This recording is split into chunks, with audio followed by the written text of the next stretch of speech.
Hi there, I'm Johan Helsten and welcome to another game at the Berkeley Summer IM Norm Tournament.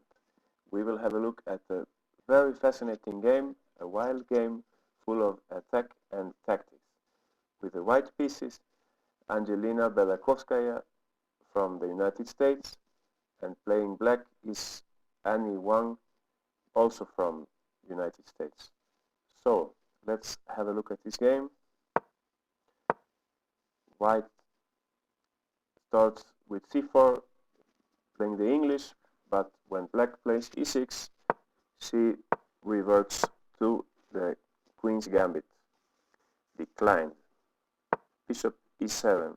Yes, the main idea is that if black plays knight f6, white could play bishop g5. So by playing bishop e7 first, black avoids some of the white setups here. Knight f3, knight f6, bishop g5, h6. Yes, it's also possible to castle here. And sometimes black can play the knight to d7 and h6 in order to take on f6 with a knight. On the other hand, white can always play bishop h4 as well, whenever black plays h6. So a lot of things can happen here. It's a very well-known theoretical position. h6 was played in the game and white took on f6. Yes, bishop h4 is another option to keep more pieces on the board. Bishop takes f6, bishop takes f6, e3, and black castle. Here white has several moves. In the good old times, Garry Kasparov used to play rook c1 against Karpov in their World Championship matches. One possible continuation is like this. With a heavy theoretical disputed position, white has excellent development, but in the long run, black has the bishop pair. Well, it's a completely different story. Let's also observe that white, if he is interested in long castling, as in the game, he could bring out the queen at this point. So a move like queen c2 is possible. If now black plays in standard fashion with c6, white could play something like this. And notice that due to this h6 move, it becomes easier for white. It becomes easier for white to attack on the king side. So let's say, for example, that black plays a random move like a6, h4, and white is already in conditions to start an attack on the king side. It's very handy for white that black has played h6. So if white plays here queen c2, probably what black should do is to play c5. And when black takes on c5, white takes on c5, sorry, black could bring out the queen or the knight, possibly queen a5, knight c6, and he has a lot of activity here. So if white castles, his king will be unsafe on the queen side.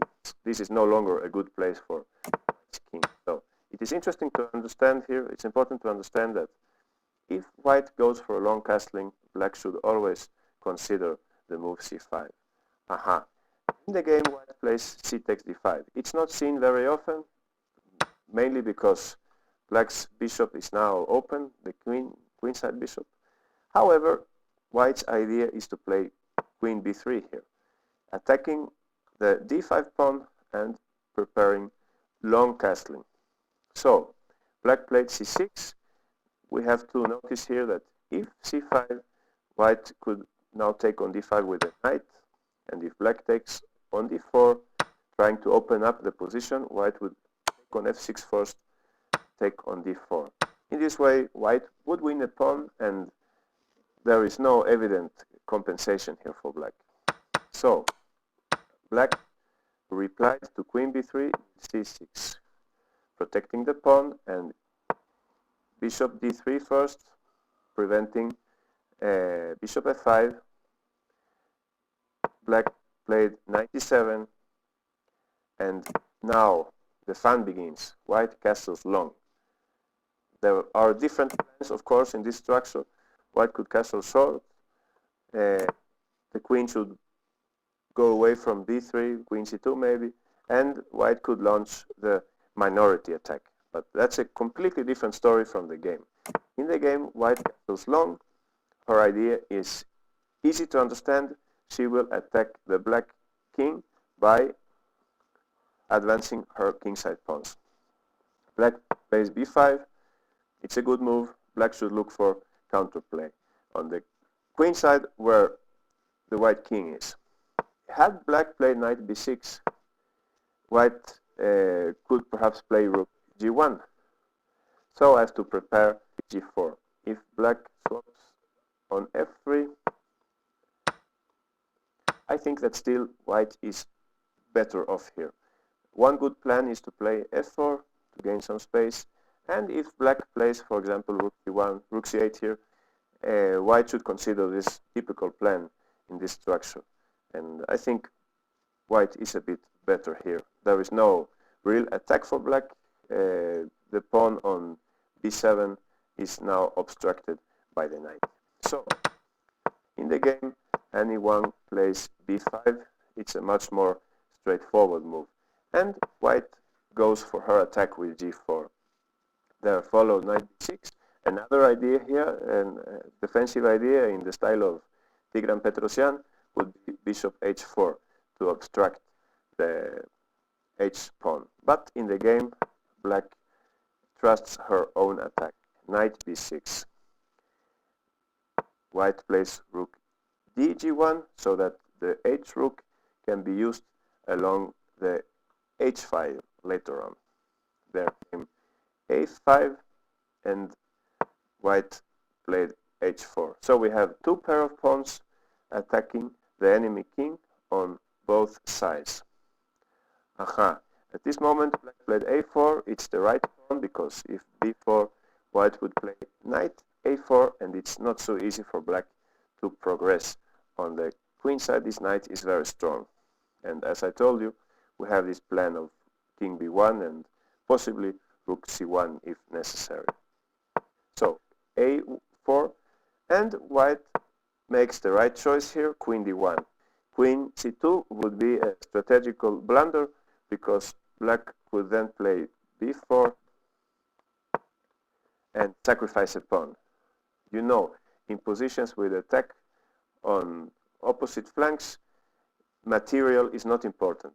What is important is to attack as soon as possible. So in this case, black would be very happy to open up the a file towards white's king. White should avoid this. So this explains why in the game Belakovskaya plays queen d1, because after b4 she plays simply knight e2, and this is important to understand. Whenever black will play b3, white will reply a3, keeping the position closed. Likewise, if a3, white will play b3, and it will be much harder for black to progress in the attack. The interesting thing is that black could have thought about the same idea a few moves earlier. In this position, black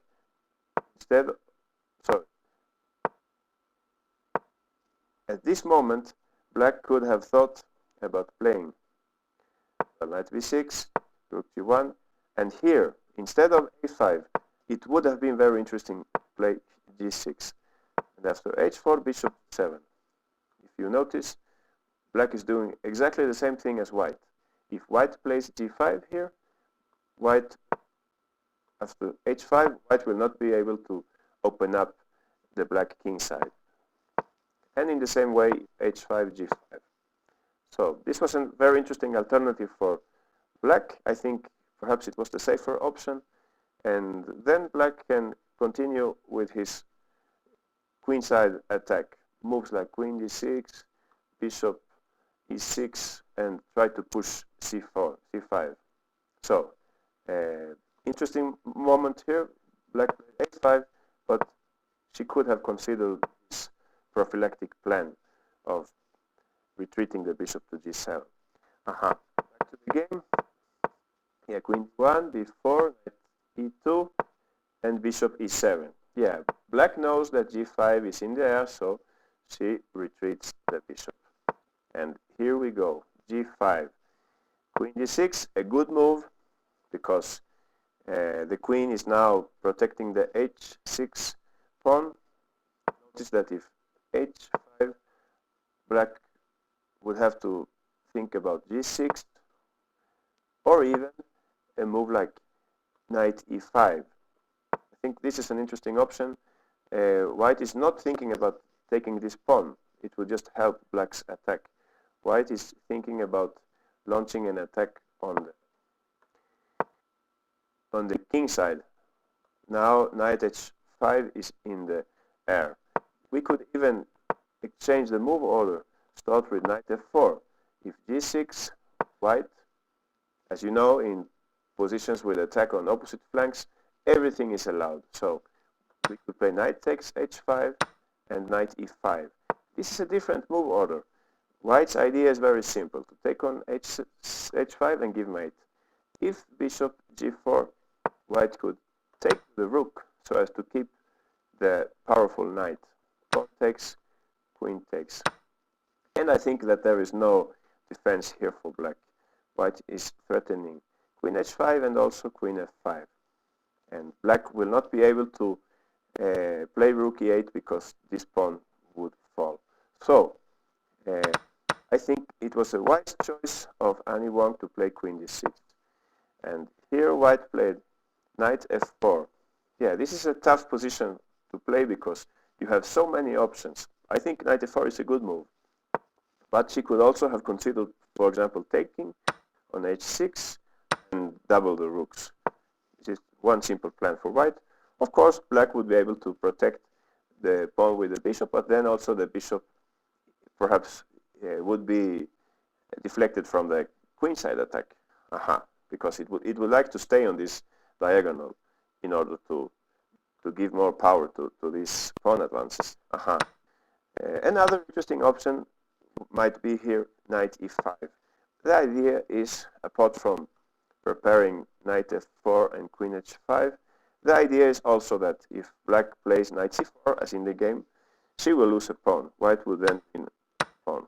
So this is a very complex position, and I think that knight f4 played by Belakovskaya is a good move, but also interesting to take, or perhaps to put a knight on e5 so as to fight against the plan of knight c4. Well, knight f4 and knight c4. Good move by black. Now she is ready for the b3 thrust, because if a3, there will be sacrifices. There will be sacrifices on these squares. So a very good move, knight c4. White replied with bishop b1.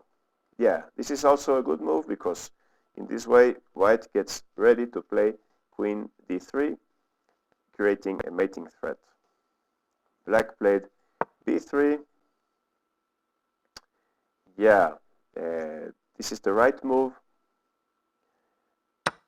When white takes, black already has some more attacking chances on the queen side. Notice that if a3, black would play knight takes b2. And this is the end for white. This is the end, because if takes, this is very nasty for white. He will be, or she will be mated soon here. And knight bishop a6. So b3, oh sorry, b3, a very clever move, and white has to take, and black recaptures on b3. I also thought about this move.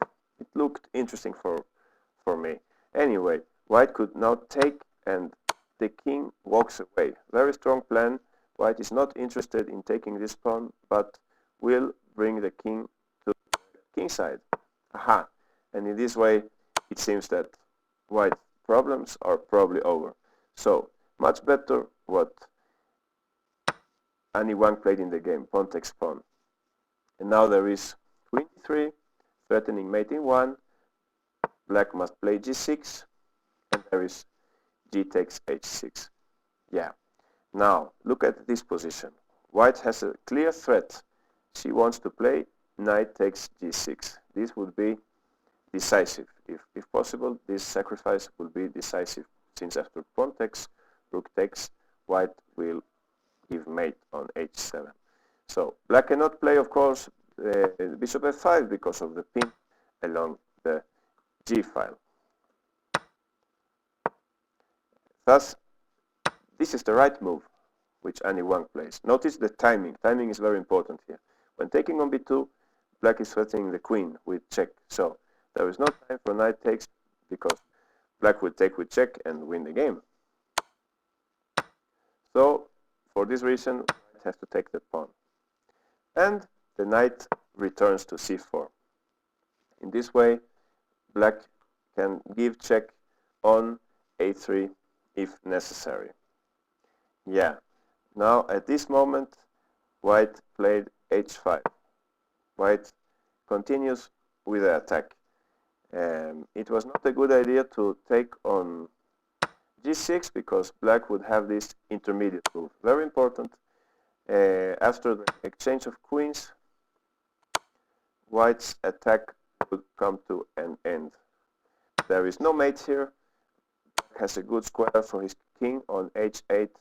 With no queen, there will be no mate on h7. So, important detail, this move, knight c4, is very clever so as to liberate this square for the black queen.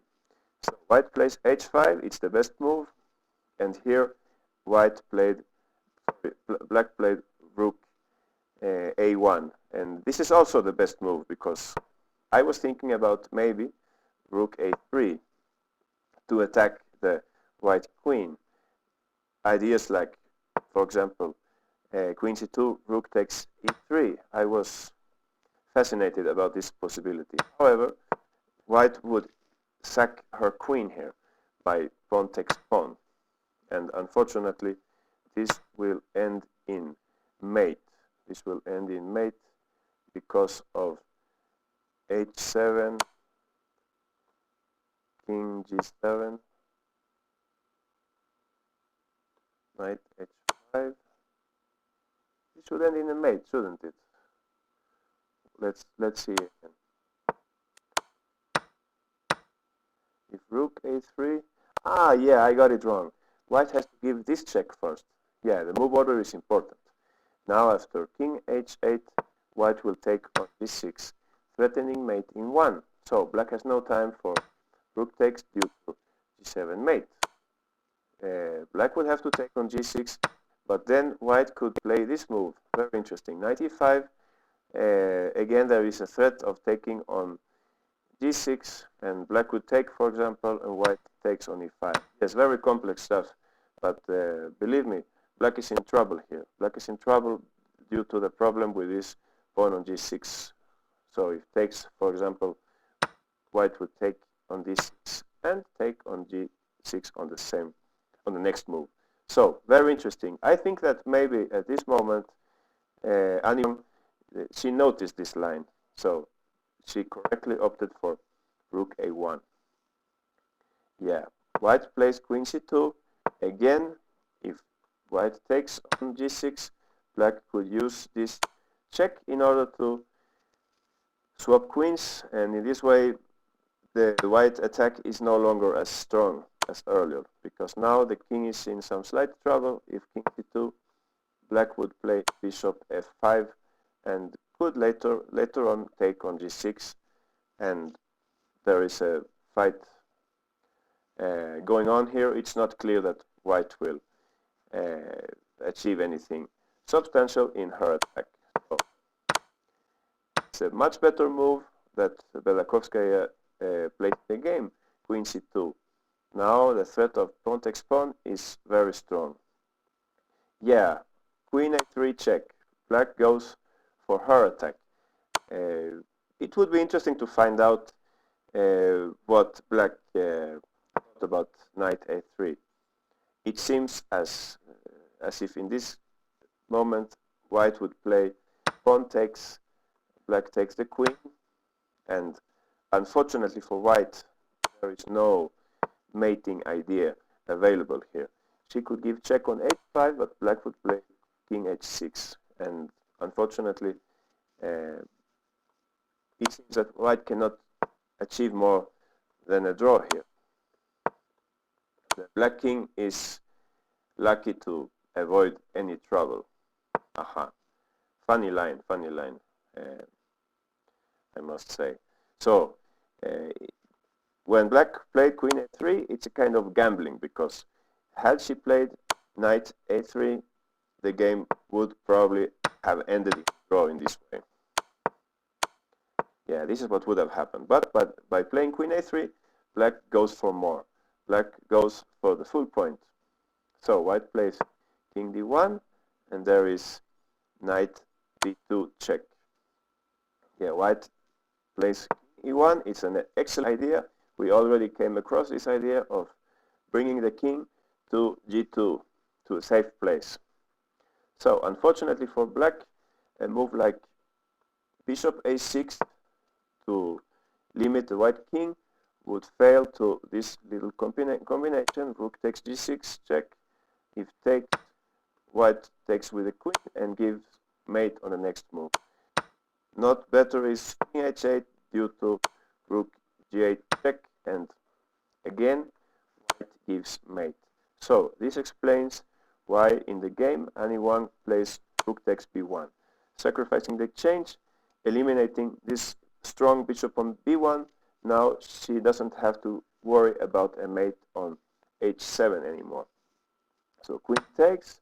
We already know that if the king is allowed to run away, white will win. So there follows bishop a6, creating a kind of mating net. But white is playing very well here. Pawn takes g6. White trusts her own attack. Bishop b4 check. Now there is only one legal move here, knight e2. And at first glance, it seems as if black is doing fine here with three pieces in the attack. Sorry, queen, knight, and bishop. However, this knight on f4 is extremely strong. It's covering vital squares such as d3 and e2. So it's difficult to analyze this kind of position without an engine, but the engine can probably in a few seconds tell us everything necessary in this position. And here the vital piece of information is that white would have won the game. White would have won this game by playing king 2, a very counter-initiative move, because we are exposing our king to a discovered check by the bishop. However, black has no real way of exploiting this. For example, if knight e5 check, white would now play king d1, avoiding the knight checks, and if black now gives check with the queen, the king would return. And here you can see the importance of having the knight on f4, because when black gives check, white can simply put her queen on b2, and the attack is over. White will have the exchange up and easily winning endgame. Not better is queen c2, queen c4 due to queen c2, the same story.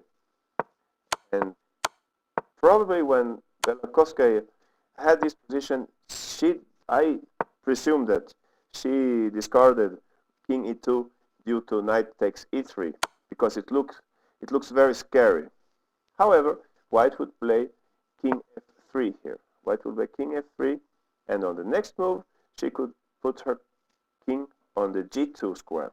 So wherever the knight goes, white's next move, notice that the queen is giving check, white would play king g2, and the king is safe on g2. White would then be able to continue her attack.